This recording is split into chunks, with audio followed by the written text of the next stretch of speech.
What's up, y'all? Goofy Rexy here. Hope everybody is doing well. And yeah, we got the Gamma information or Gamma team information last week. Today's video, we're going to be going through the rework kits for She-Hulk and for Hulk. Since we didn't get that last week, we got the new kits for Brawn and Abomination, which looked good. So now we're going to see how She-Hulk and Hulk shape up or match up when it comes to that team here. Also going to go through a couple other things in this video. Dev notes, right? What do the devs think about the Gamma team? What was their intention? What do they envision for this team here? Who are they going to be able to beat? Things like that. Are they viable outside of their individual game mode? We're going to talk about that. I'm going to share some information that we got from the devs as well.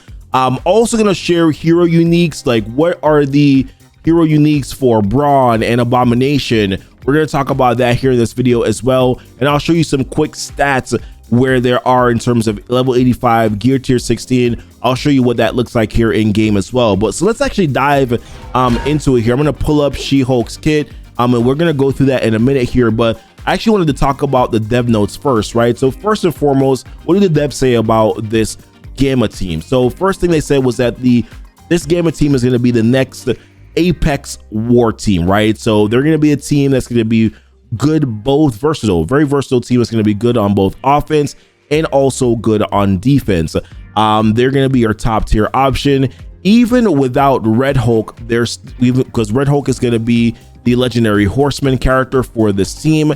You will not see him until patch 6.4. So for patch 6.3, we're going to have some usages here with the 4 characters on the team.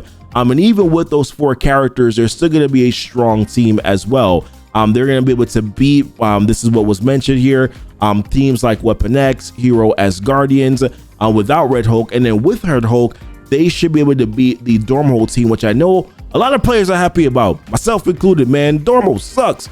So for defense, so excited about that completely here. They wanted this team to be a Swiss Army knife team as well, where you can kind of beat multiple teams in war. I suspect that there are probably going to be future war defense teams that will probably come out that probably will also be susceptible as well to this team being able to beat them. So I suspect that may also be a thing as well. They are a full bio team, right? So the question was asked, are they going to be raid viable? Like, can we use them there? Because we're going to have to build out this team, right, to gear tier 17 eventually to get the full unlock for Apocalypse. The answer to that was no, not really. This team is not a high sustained team. They're more of a let's get in there, let's blow some stuff up, and then let's leave. They're not a sustained team that can kind of jump from node to node. Although I do think that there's a potential chance that maybe players might use this in a boss node, right? We'll have to see kind of how that pans out. Being that you're gonna have to build them up so high anyways, I could definitely see where that could be translated over to them probably having some sort of usage, maybe in a node or two, that maybe the Web Warriors can't be used for, or maybe they're just better for than the Web Warriors. And then we also talk about a potential 5th. We asked the question, what's the potential 5th for this team until we do get Red Hulk in the game in patch 6.4? And it was mentioned that characters like Silver Surfer, Dorm, like your main culprits, right? Dorm, Doom, like those characters. They did also talk about Kestrel, because Kestrel, there's Abomination that can apply defense down to enemies. So of course you can kind of get an advantage of that, take advantage of that with Kestrel there as well. So that was a dev notes. I digress from that information. Let's actually dive into the kits here for She-Hulk. So She-Hulk did get a stat boost. I'm gonna say right now, not much was made to her kit. Not much changes were there, but I'll talk about potentially why that may have happened, right? And this is also what was shared by the devs too, so we'll talk about that. So she did get some stat boosts here. Her base health stat increased by 29%. Her base damage by 31%. Increase her base armor by 25%. Increase base focus stat by 53% as well. The focus is going to be pretty big based on some of her skills and abilities here. Passive ability, the only thing that's getting reworked here. They added some things to it. So when an enemy attacks this character, a Gamma ally or a Fantastic Four ally, she'll gain 1 charge up to a maximum of 5. When she reaches those max charges, she's going to be able to transfer all negative effects from self, each Gamma ally, and then she's going to Yeah, each Gamma ally and each Fantastic Four ally to the enemy with the most damage.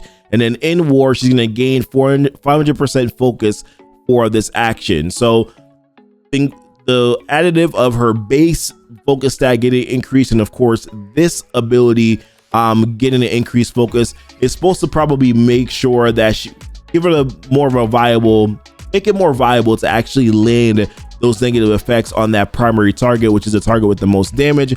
So that's the reason why I think they increased the focus. They just wanted to make sure that this was actually going to land when they did it. She's also as well going to attack the enemy with the most damage for 300% damage, plus all adjacent targets for 250% damage. And then in war, this one is pretty big in my opinion. She's getting 30% damage herself, and then all Gamma allies are also going to gain an increase of 30% damage. So that's pretty big for a character like Abomination, pretty big for characters like Hulk, and just the entire team really in general. But those two specific characters, and probably Red Hulk as well, I think this is actually really big. That she's gonna be able to give them that, and probably makes her not a character that you can take off of this team, even though she didn't get like a major rework. Now, some of her skills I think are still pretty good, right? If you're looking at her ultimate, which she gets on turn 1, Control Rage, she attacks the primary target for damage, and then she also applies stun. Like, that stun could be really important against the Durmhole team, being able to stun Morgan or stun Agatha or stun Wall. Like, it could be really big, that stun, regardless of whoever you want to apply that to. She's also going to apply taunt to the most injured enemy. That could be useful as well.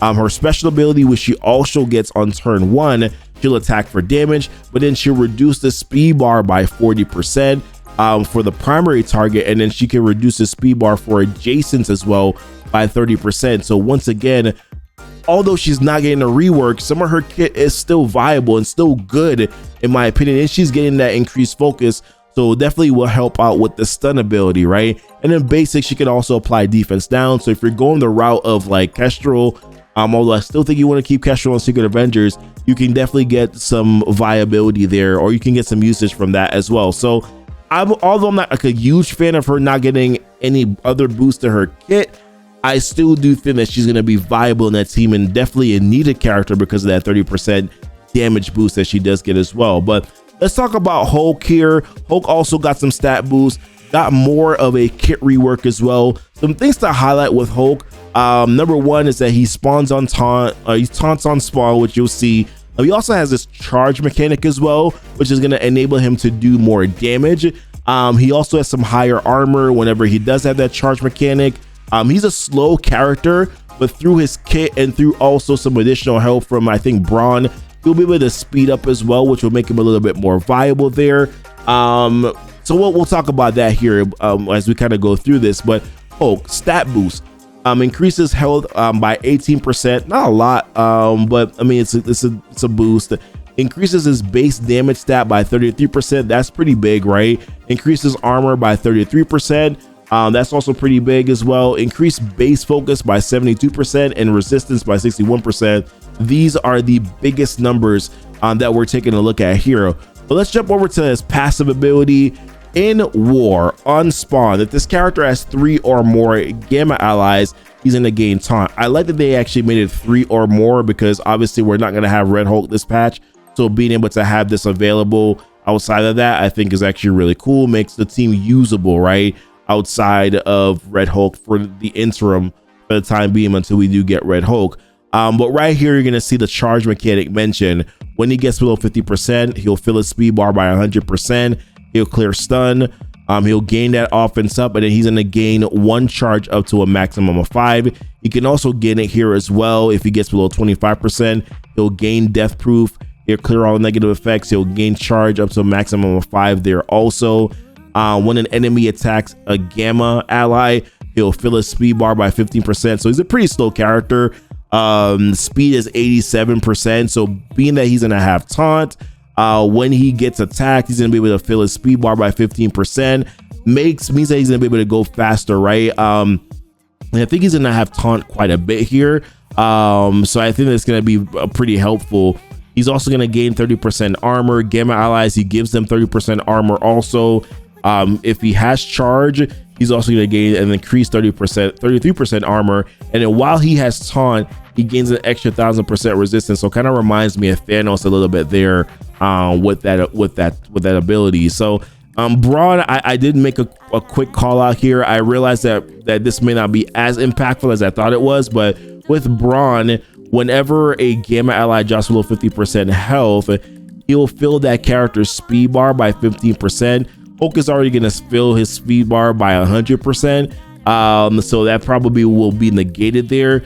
He'll apply offense up to them, but he already applies offense up whenever he gets below 50%. But he is going to get this 3 death proof, which I do think will be pretty helpful for him as well. I think the 3 death proof will make him just a little bit more viable. Hulk I'm referring to. But let's jump over to his ultimate, which I like some of the changes here pretty well. So if this character is below 50% health, or now if he has charge, so it doesn't need to be below 50%, he's gaining the charges in a couple different ways here. This attack gains 50% damage. So that increased damage is right there from him having that charge mechanic. On war offense, if the primary target has revive once, this one is big. Clear revive once from the primary target. I think we saw this right with like Wakandans in Cosmic Crucible. He's gonna be able to do this in war.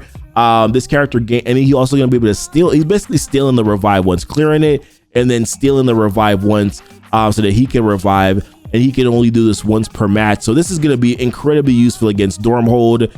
I mean, this is probably one of the reasons why they're going to be able to counter him, right? And if this character has charge, and he'll lose 1 charge. Then with the special ability, this is new here. If this character is below 50% health or has charge, he'll attack the primary target for 500% damage. And this is his special ability. His special ability is a 3-turn cooldown, and being that he's getting the speed bar fill every time he gets below 50% health, he taunts on spawn, which means that he's probably going to be taking on a lot of damage, and then getting below 50% health probably quite often, right? He's going to be able to speed up quite a bit and probably get to the special ability fairly. I feel like it's going to be at a decent clip, right? So that's how I'm thinking it's gonna work. He's also gonna gain taunt, so the massive damage output when he has that charge. He's gonna gain taunt if this character has any Gamma or Wave 1 Avenger allies. He's gonna gain 5 counter, and he's also gonna heal himself at 30% of his max health. He's also gonna gain charge. So there's one way that he can use one of his abilities to gain charge outside of getting below 50% health. I think this special is gonna be very impactful. I mean, not just to gain taunt, but also attack the primary target for 500% damage. Man, that's pretty big. I feel like that's going to be a pretty big deal, especially with his increased 33% damage, right? I just think it's going to be big. Maybe I'm just really excited about Hulk, but I feel like that's going to be a big deal. Then his basic ability, if this character is below 50% health or has charge, this attack gains 50% damage. So once again, that increased damage with that charge mechanic there, and this character has a charge and he'll lose 1 charge. So I like the rework to Hulk. I think it's very interesting. I think that there's some things that they did here that I think will make him a viable character, even for probably the Scourge event, where we're gonna need you can use Hulk because he's gonna have the Wave 1 Avenger tag to actually unlock Red Hulk. I think that there's some good things that are there. But let's talk about a little bit about Braun and also Abomination. So let's show some stats here on Braun. I have this footage here with him at level 85, gear tier 16, 7 and 5 in terms of stars and red stars. So let's kind of pan over to this here. So let's take a look at his stats. You'll see his health here, his health pool, 700k health. 31,000 on the damage, armor 19,417. Excuse me. His focus stat though pretty low, only 9,000, barely 10,000 at 7 and 5. Resistance is 7,000 there. Now I don't know if this is including Stark Tech. I'm not sure about that. I feel like maybe it's not. Well, we'll have to double check on that. His speed is 118, so not fast, but not slow either, right? I think this is gonna be fine. He also gains speed up on spawn. All the Gamma allies do because of his passive. I think in war So I think that they're going to be okay. And then let's take a look at his hero unique. That's the big one, right? Like, what's his hero unique? So right here, you can see it's Palladium. That's going to be his hero unique, which I think a lot of us probably have a decent amount of it, right? You can also see as well that it's 22 pieces to go from 16 to 17. So in total, 16 and 17, you're going to need 40 augmented hero uniques of Palladium to be able to get your character to 16 and 17. So keep that in mind as you sort of kind of move forward here. But yes, his hero unique is going to be Palladium.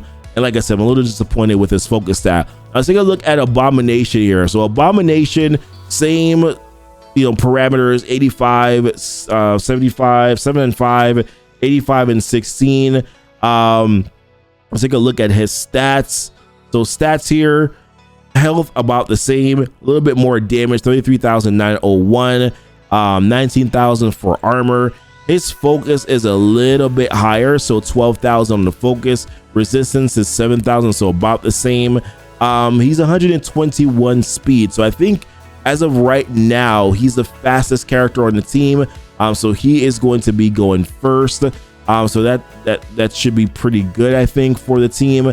Let's take a look at his hero unique. As you can see right here, guys, gamma radiation, right? Gamma radiation for Abomination, gamma radiation for Hulk, gamma radiation for Vision, gamma radiation for Iron Man. So it's a lot of gamma radiation, and all these characters that I'm mentioning, although Vision and Iron Man are not Legendary Horseman teams, they are Doomray teams, so you're gonna want to have the augmented gear on them. You're gonna need quite a bit of uniques here, and not even forgetting about the orange uniques too that you're probably gonna need for this.